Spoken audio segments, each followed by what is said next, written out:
السلام علیکم ورحمۃ اللہ وبرکاتہ۔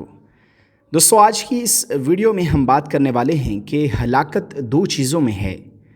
وہ دو چیزیں جو انسان کو ہلاکت میں ڈالتی ہیں، ان میں پہلی چیز مایوسی ہے اور دوسری چیز خود پسندی ہے۔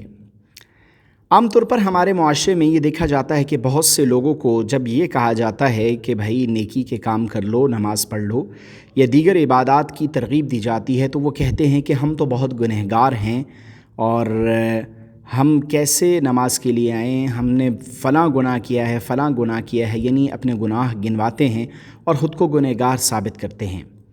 ٹھیک ہے، انسان کو اپنے آپ کو خطا کار سمجھنا چاہیے کہ اس سے غلطی ہو جاتی ہے، لیکن اگر آپ اللہ تعالیٰ کی عبادت اور بندگی نہیں کرتے اور جب آپ سے کہا جاتا ہے کہ توبہ طائب ہوں اور آپ کہتے ہیں کہ نہیں، اب تو مجھے اللہ معاف نہیں کریں گے، میں بہت گنہگار ہوں، تو یہ یاد رکھیے کہ مایوسی جو ہے یہ گناہ ہے۔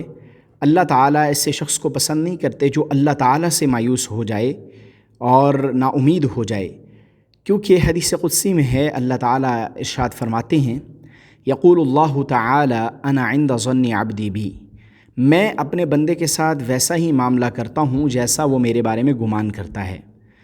تو دوستوں، جو شخص جتنا مرضی گنہگار ہو اور اس نے آسمان و زمین کو بھر دیا ہو گناہوں سے، لیکن اگر وہ راہ ہدایت کی طرف آنا چاہتا ہے اور سچے دل سے توبہ کرتا ہے، تو اللہ تعالیٰ اپنے بندے کے اوپر بڑے مہربان ہیں اور بڑے رحیم ہیں، بڑے غفور ہیں۔ وہ اپنے بندے کے پچھلے سارے گناہوں کو معاف فرما دیتے ہیں۔ صرف انسان کو مایوس نہیں ہونا چاہیے، نا امید نہیں ہونا چاہیے کہ میں اس قدر گنہگار ہوں کہ میرے تو گناہ بھی اللہ معاف نہیں کریں گے۔ اللہ کی رحمت آپ کے گناہوں سے بڑی ہے اور اللہ کی رحمت ہر چیز پر چھائی ہوئی ہے۔ تو بھائی، اللہ تعالیٰ سے نا امیدی کیسی، مایوسی کیسی؟ تو اگر آپ مایوس ہیں اللہ تعالیٰ سے اور نا امید بیٹھے ہیں کہ میری مغفرت نہیں ہو سکتی، تو جیسا آپ سوچ رہے ہیں کہیں اس کے مطابق اللہ کا فیصلہ نہ ہو جائے۔ اس سے پہلے کہ وہ وقت آئے، سچی توبہ کریں اور گناہوں کو چھوڑیں اور نیکی اور طاعت کے کاموں کی طرف لپکیں اور خود کو بہتر کریں اور ایک اچھا مسلمان بنیں۔ یقین رکھیں اس بات پر کہ اللہ تعالیٰ اپنے بندے کو معاف فرمانے والے ہیں۔ اگر انسان ایک قدم اللہ کی طرف چلتا ہے تو اللہ دو قدم بڑھتے ہیں۔ بس انسان سچے دل سے اللہ سے معافی مانگے اور امید رکھے کہ اللہ میرے گناہوں کو معاف فرمائیں گے۔ اگر انسان یہ سوچتا ہے کہ میرے اتنے گناہ ہیں، اللہ مجھے معاف نہیں کریں گے، تو حدیث میں جو آیا کہ اللہ اپنے بندے کے ساتھ ویسا معاملہ کرتے ہیں جیسا بندہ اپنے رب کے بارے میں گمان کرتا ہے۔ تو اللہ سے اچھی امید رکھیے، مایوس مت ہوں، اچھی امید رکھیں اور اللہ تعالیٰ سے معافی مانگیں، اللہ آپ کے گناہوں کو معاف فرما دیں گے۔ اسی طرح جو دوسری چیز آپ کو ہلاکت میں ڈال سکتی ہے وہ خود پسندی ہے۔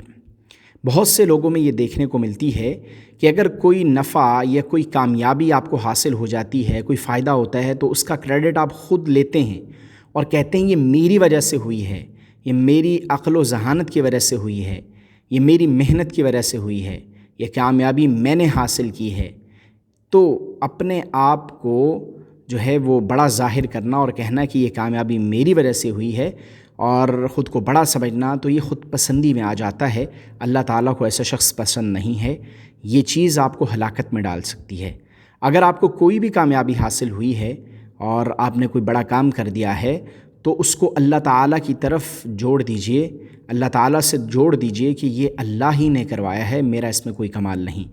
اپنی ذات کی نفی کر دیں۔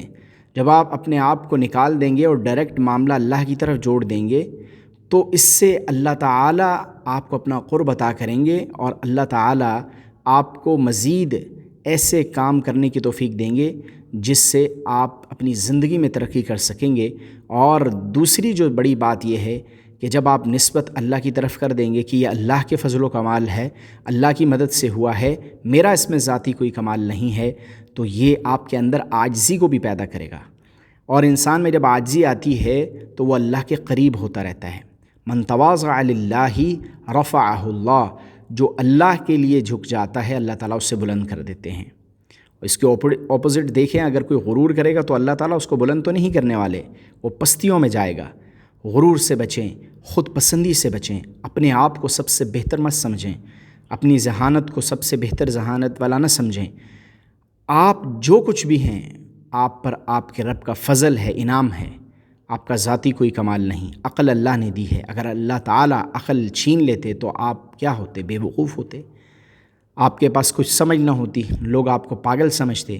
لیکن اللہ نے عقل سلیم دی، سوچ سمجھ کر آپ بات کرتے ہیں، آپ کو چیزوں کو مینج کرنا آتا ہے، تو آپ اللہ کا شکر ادا کریں کہ اللہ نے مجھے عقل دی ہے۔ بہت سے لوگ ایسے بھی ہیں جن کی عقل نہیں ہے اور لوگ ان کا مذاق اڑاتے ہیں۔ تو اللہ تعالیٰ نے جو کچھ عطا کیا اس پر شکر بھی کریں اور اپنے آپ کو بڑا مت سمجھیں، اپنی ذات کی نفی کریں۔ کوئی بھی کامیابی، کوئی بھی نفع آپ حاصل کرتے ہیں جو دوسرے نہیں حاصل کر سکتے، تو خود کو بڑا مت سمجھیے اور کریڈٹ خود نہ لیجئے بلکہ اللہ کی طرف جوڑ دیجئے۔ اگر یہ دو چیزوں سے آپ بچ جائیں گے، ایک مایوسی سے نکلے، نا امیدی سے، یہ ہلاکت میں مبتلا کر دے گی، اور دوسری خود پسندی سے نکلیں، عجب سے نکلیں، یہ چیز آپ کو ہلاک کر دے گی۔ یہ دو چیزیں جو میں نے بیان کی ہلاکت میں ڈالنے والی ہیں، ایک مایوسی اور ایک خود پسندی۔ یہ سیدنا عبداللہ ابن مسعود رضی اللہ تعالیٰ عنہ کی طرف اس کی نسبت ہے کہ وہ فرماتے ہیں کہ یہ دو چیزیں جو ہیں یہ انسان کو ہلاکت میں ڈال دیتی ہیں۔ تو دوستو، امید کرتا ہوں آج کی یہ ویڈیو آپ کو پسند آئی ہوگی۔ ویڈیو پسند آئی ہے تو اس کو لائک کریں، چینل پر نئے ہیں تو چینل کو سبسکرائب کریں۔ ملتے ہیں اس طرح کی اور انفارمیٹیو ویڈیوز کے ساتھ۔ اللہ حافظ۔